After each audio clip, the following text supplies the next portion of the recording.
கைலி மூட்டு தைக்கிறதுப்பா. கைலி 2 சைடும் ஒரே மாதிரியே தான் இருக்கும். இல்லை நல்ல பக்கம்லாம் கண்டுபிடிக்க முடியாது. எப்படி ஃபோல்டிங் பண்ணியிருக்காங்களோ அந்த பக்கத்துலேயே நீங்கள் தைங்க. 1/2 இன்ச்சுக்கு வந்து தையல் போட்டுக்கோங்க. பேக் லாக் போட்டு 1/2 இன்ச்சுக்கு ஃபுல்லாக அப்படியே ஸ்லீட் வரைக்கும் தைச்சிட்டு வந்துடுங்க. ஃபுல்லாக 1/2 இன்ச் தைச்சிட்டு உங்கள் கைலியை வந்து இப்படி விரிச்சுக்கோங்க. இப்படி விரிச்சுக்கோங்க. விரிச்சுக்கிட்டு இந்த 1/2 இன்ச் தையல் போட்டிங்க இல்லைங்களா, இப்படி ஃபுல்லாக ஒத்தையில் விரிச்சுக்கோங்க. விரிச்சுக்கிட்டு இந்த 1/2 இன்ச் தையலை வந்து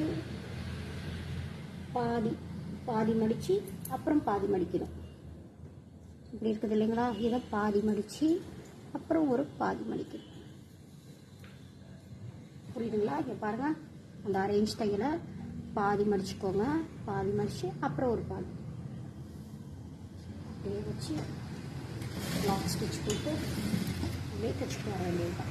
இப்படி கையிலே விரிச்சு விடணும். அடியில் வந்து கைலி துணி இல்லாமல் பார்த்துக்கோங்க. கொஞ்சம் கொஞ்சமாக தைச்சிட்டு வாங்க. அப்போ தான் ஃபினிஷிங் அழகாக இருக்கும்.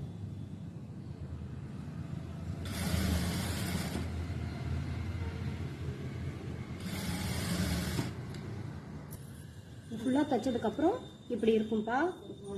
ஆஃப் மடித்ததுக்கப்புறம் அதுக்கப்புறம் பேக் சைடு இப்படி இருக்கும்.